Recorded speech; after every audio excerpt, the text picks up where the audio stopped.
The funeral has already started and it's time to say goodbye to my mom. Where are you right now? Days have passed without contact from my husband.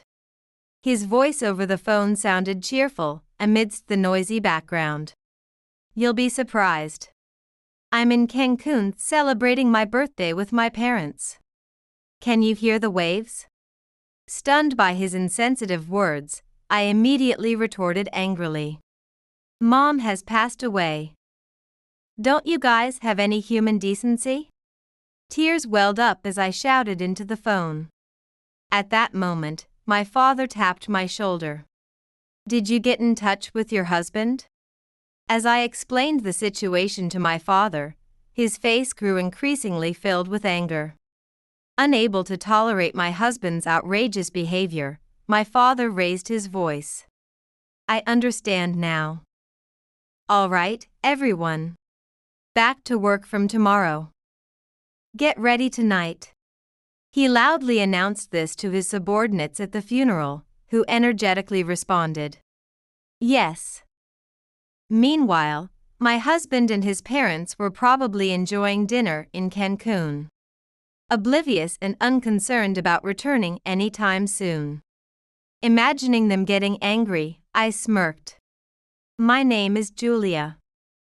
I grew up in a family of 3 with my father and mother. I had everything I needed and never lacked food, so I lived comfortably. However, during that time, I harbored feelings of discontent. My father, always focused on his work, hardly paid any attention to his family. He had worked at construction sites for many years, always coming home sweaty and dirty, which I found very unpleasant during my sensitive years. Sometimes, friends would ask me what my father did for a living, while other children could proudly speak of their parents being civil servants or doctors. I could not boast about my father. This led me to vow never to become like him. And I studied hard during my school years, eventually becoming the top student. However, my rebellious spirit drove my studies, and I had not given much thought to my future career. When my father once asked me if I was considering my future, I rebelled against him and ended up not pursuing further education, opting instead to work for a temp agency. Life as a working adult was not as easy as I had anticipated, fueled only by my defiance.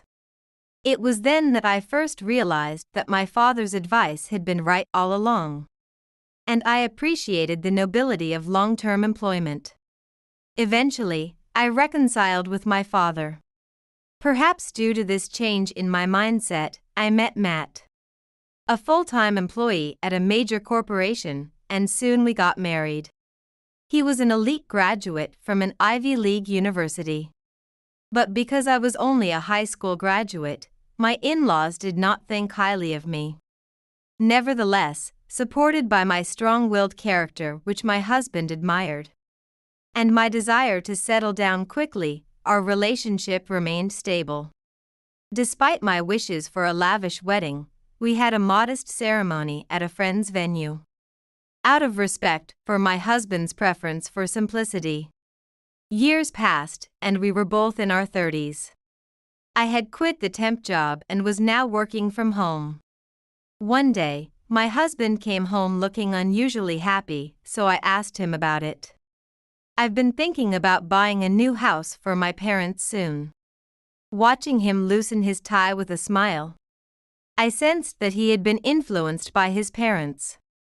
While I loved my husband and he wasn't a bad person, it was apparent that he was somewhat dependent on his parents. His parents, too, doted on their son, always boasting about him being an elite employee at a major company. I suspected that his decision to buy the house was swayed by them. I've already found a plot of land. It's in a nice area on the outskirts of town. I'm thinking of building a big house there for the 4 of us to live in. I couldn't ignore what he just said. Wait a minute. Are you talking about living together? You decided this without consulting me? And what about the costs? It's okay. I discussed it with my parents, and they were very happy. I've thought about the costs and everything else. My husband was not listening to me. Convincing my in-laws seemed nearly impossible as they still held prejudices against me. And it was clear that they had driven the decision to buy the house. Furthermore, when I accompanied my husband to inform his parents about the construction schedule, he ended up revealing my displeasure with not being consulted about the house. Really, what are you thinking? Matt is the breadwinner, so there's no need to consult you. That's right. You just need to obey him. Anyway, to think that Matt is buying us a house, what a dutiful son. After being subjected to their sarcasm, I could say nothing in return and could only silently watch how things unfolded. Months later, the house that was a dream for my husband and his parents, but a nightmare for me, was built. Even after we started living with my in-laws, I continued my work from home. My husband was often absent due to work, and I used the computer in our bedroom for my job.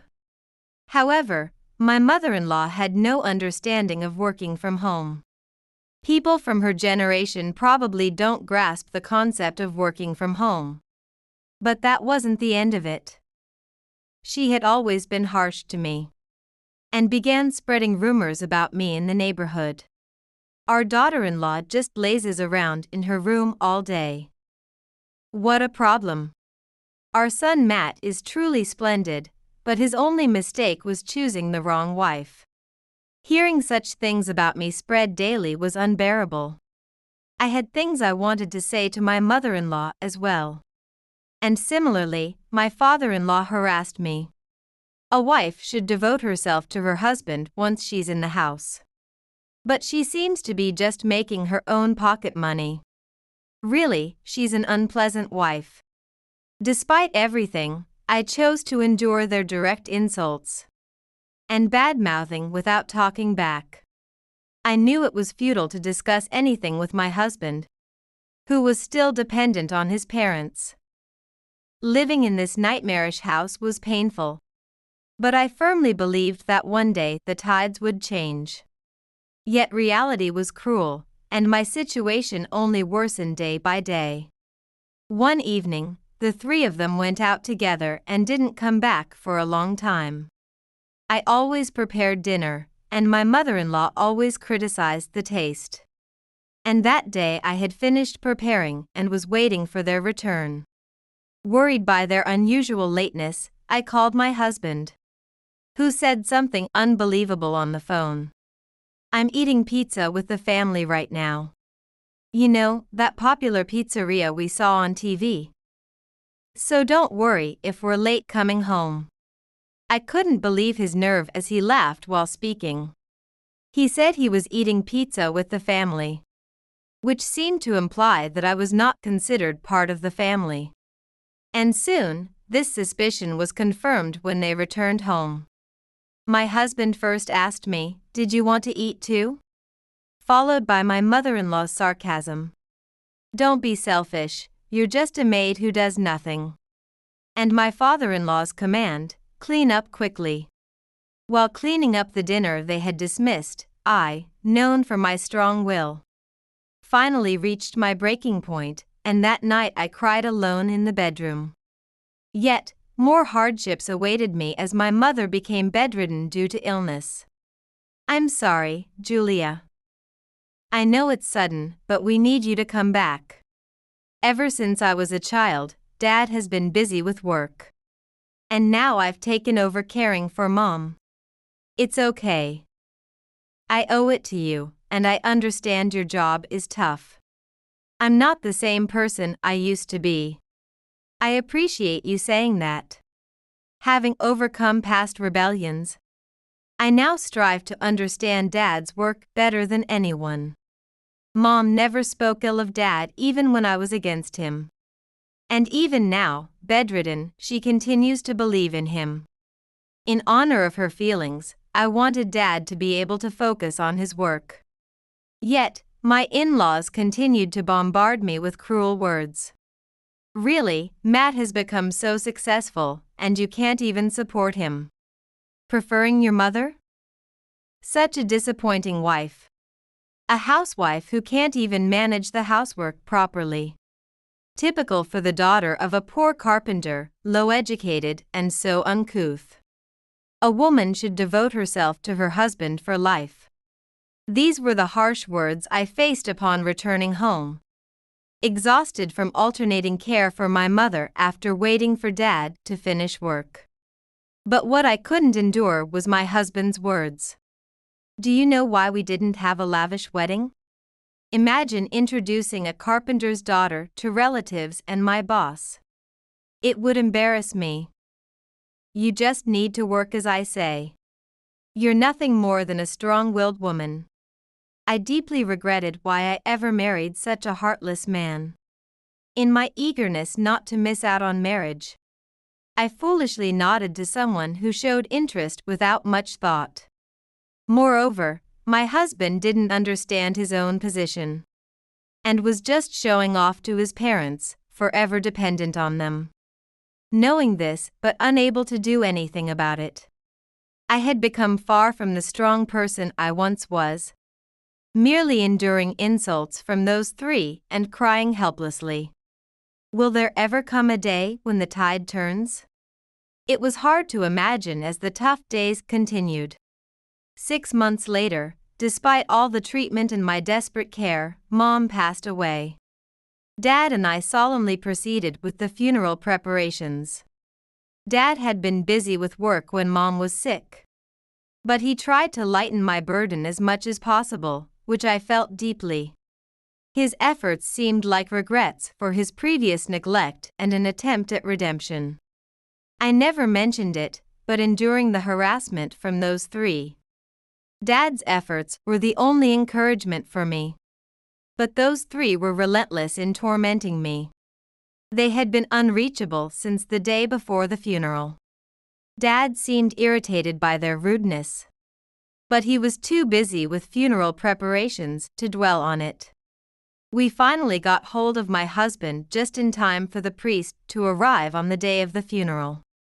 What have you been doing? The funeral is starting, and it's time to say goodbye to my mom. Where are you? In response to my desperate plea, my husband's voice sounded cheerful over the phone, amid noisy sounds. You'll be surprised. I'm in Cancun celebrating my birthday with my parents. Can you hear the waves? We're happily sunbathing on the beach. I was momentarily stunned by his utterly insensitive words, and immediately exploded in anger. What are you thinking? Mom has passed away. Don't you have any compassion? As I ranted, tears streaming down, a hand gently patted my shoulder. What's wrong? Did you get a hold of your husband? As I turned around, Dad initially looked surprised but became increasingly angry as I explained the situation. I understand. All right, everyone. Work resumes tomorrow. Get ready tonight. After announcing this to his subordinates at the funeral, who responded energetically with a yes. The day after the funeral, I stood in front of the detestable house my husband had built for his parents. They were probably still enjoying dinner in Cancun, oblivious and unconcerned about returning any time soon. If I were to act, it had to be now. I gazed deeply at the hollow sandcastle my husband had built, imagining the scene that would make those angry. Then, as I saw several large trucks approaching, I smirked, realizing the time had come. Ready, Julia? As Dad stepped down from the lead truck, I quietly nodded. The many subordinates from the other trucks lined up in front of him. All right, everyone. Follow the plan. Let's tear down that house. Go. At Dad's command, the subordinates shouted yes and swarmed into the house. packing everything into the trucks, emptying the house completely. Well done, everyone. We might need to start a moving company too. Dad joked, eliciting laughter from his team. Let's start the real work now. Again, at Dad's command, the subordinates readied the dump trucks and bulldozers. Leave this to me. Dad then climbed into the bulldozer and began demolishing the house without hesitation. In the quiet suburban area, there were no neighbors to intervene. And Dad's handling of the bulldozer was so skilled it seemed as though he was merely dismantling a castle of sand. The suburban mansion that my husband had so proudly boasted about was completely demolished by Dad, leaving nothing but bare land. Well done, everyone.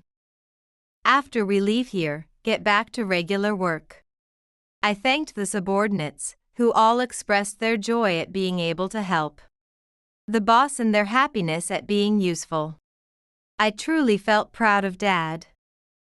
Despite my youthful rebellion against his focus on work, seeing him respected and loved by his subordinates, I realized everything he had done was right. And it was for this that Mom had believed in him. Thank you, Dad, truly. With heartfelt gratitude, I thanked Dad. After that, I ended up living with Dad in our family home. A week after turning that house into bare land, those three furiously stormed in. Julia. What the hell is this? Where's the house? We came back and screamed, what is this? Where did you put the house? As my husband ranted in panic on our doorstep, I coolly responded. Welcome back. Did you enjoy Cancun? I've put that land up for sale. And since you left me behind, I at least expected some souvenirs, right? My attitude infuriated my husband, who turned bright red with anger. Don't mess with me. Do you even realize what you've done? You're just holding a grudge because we didn't attend your mother's funeral, aren't you? Well, if you know that, at least go and see my mother's grave. Shut up. This isn't over. Right, Mom and Dad? Despite my in-laws glaring at me fiercely and agreeing with my husband, I had no intention of backing down. Ah, everyone, it's been a while, hasn't it? I believe the last time was at Julia's wedding. Please, come in. It's awkward to have a discussion standing here. My father stood by my side with an unconcerned expression. You. How dare you say such things so brazenly? What you did is a clear crime. That's right. We have the police waiting outside right now. You'll pay dearly for destroying someone else's property. My in-laws said this and called the police from the patrol car outside. But neither my father nor I were intimidated. Oh. The police? That's actually convenient for us, right, Julia? Matching my father's smug expression, I nodded. Yes, it will quickly become clear who the real villains are. This might actually make things easier for us. Our calmness seemed to momentarily unnerve all three of them. However, it seems a bit unfair that only you call for backup. So, we'll make our own call. To a real estate agent. My father said this and made a call. Calling a real estate agent won't change the fact that you destroyed our house. While my in-laws ranted, I didn't miss the embarrassed look on my husband's face. He might be regretting his emotional actions upon arrival. But I thought it was too late, emerking. As the real estate agent arrived, the harsh reality my husband feared was laid bare. Yes, the house of my in-laws was originally purchased in my father's name. And he had paid for everything from the land to the construction costs. It was even him that practically built the house. No way. Matt, is that true? You told us you bought us the house. Matt, you said your father-in-law was just a poor carpenter. Their earlier momentum was gone, and my in-laws were now completely flustered. My husband could only hang his head in silence. Well, our company isn't that big yet. What Matt said wasn't entirely wrong. Perhaps I should hand out my business card. Receiving the card, my in-laws were dumbfounded. Though my father was modest, he was actually the president of one of the largest construction companies in the country. So their surprise was understandable. Despite understanding his own situation, my husband had shamelessly relied on my father to build that house to maintain appearances in front of his parents. No, that can't be true. Anyone can make a fake business card. You're lying. It must be a fake career history. That's right. The house was bought by our elite son, Matt. As my in-laws stubbornly clung to their belief, my husband remained silent, his face downcast. I decided to deliver the final blow without hesitation. Oh dear, you've been so quiet, like it's your funeral. It's a pity you weren't like this at my mother's funeral. My husband, unable to respond, just clenched his fists. Well, I guess you can't say it yourself. Shall I explain for you? As I spoke, my husband looked up, his voice trembling. Not that, please. Unfortunately, it seems the false career is your son's, not my father. My in-laws gasped in shock. Yes, the successful career path they believed their son had was all a lie. Soon after marrying me, my husband had angered a client due to his own mistake, which led to him being sidelined at work, and his salary was significantly cut. I started working from home because his income alone couldn't support us. Despite this, to save face for him, I never told his parents about our situation. Yet, he continued to indulge in luxuries like eating out at expensive restaurants to impress them, with all the bills being paid by me. By the way, it was your birthday a few days ago, wasn't it? Happy birthday. Here's a present for you. Saying this, I thrust this month's credit card bill at him. Even after hearing all this, my in-laws, still unwilling to believe the story, pressured Matt. All that talk just now was made up, right? But Matt, completely drained of life, didn't respond, leaving them no choice but to slump their shoulders in defeat. However, my story wasn't finished. Now it was time to deliver the final blow to my in-laws. And I unleashed everything I had been holding back while enduring their constant jibes. I saw you walking with a woman I don't know. Curious, I followed you, and it turns out she's the hostess of his favorite bar. You seemed quite smitten with her. No. I mean, that's not. My father-in-law's face turned pale, and his eyes darted around. Just the other day, I saw the two of you leaving a fancy jewelry store arm in arm. I wonder how much you've spent on her so far. With no way to respond after being exposed, my father-in-law could only look down and mutter, "I'm sorry. Honey. To sneak around behind my back like that. I'm so disappointed in you." My mother-in-law started to accuse him, showing off her own weakness. And you've been going to a nightclub almost every night. You slip out after your husband falls asleep from drinking at home. I know about your nightly outings. What? You saw that. My mother-in-law turned bright red, as if she wished she could disappear. And you? What have you been doing behind my back? Now it was my father-in-law's turn to accuse. But such a foolish quarrel between them was unlike anything I'd ever seen. It escalated into a physical fight and ended up being broken up by the very police officers they had brought along, after giving all three of them a thorough dressing down. I thought it was about time for them to leave this house. Turning to my exhausted husband, I said bluntly, "I don't know how much you spent in Cancun with that happy face of yours. But from now on, not a single penny from my earnings will go towards it." "Wait, without your earnings, there's no way I can cover everything with my salary alone," my husband said weakly, then crouched down, holding his head. "You all have too little respect for our jobs. You never tried to understand my work from home, treating me like a mere housekeeper. And you underestimated my father's work too. You got what you deserved. Serves you right." I spat these words out and then told the police officer, "Please, take these three away quickly." They resisted and struggled. But ultimately the officers, somewhat scolding them, led them away.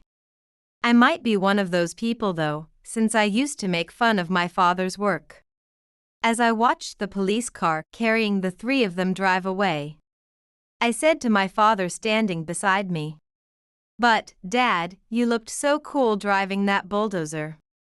At my words, my father smiled shyly. After that, I demanded a divorce from my husband, but he refused, pitifully claiming he couldn't live without me, so the matter went to mediation. Thanks to my father's company's highly reputed lawyers, I felt secure handing it over. But my husband, having squandered everything in Cancun, couldn't even afford a lawyer. As a result, the mediation overwhelmingly favored my side, and I was finally able to divorce. While property division was discussed, I decided not to pursue it, knowing he had no means to pay, on the condition he never contact me again. Thus, the three of them, with the house now a bare lot, had to move to public housing. With my ex-husband's diminished income, there was no way they could survive without his parents finding work.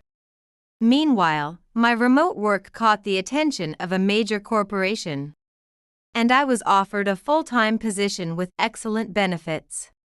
My father praised my work, and we both came to truly respect each other's professions.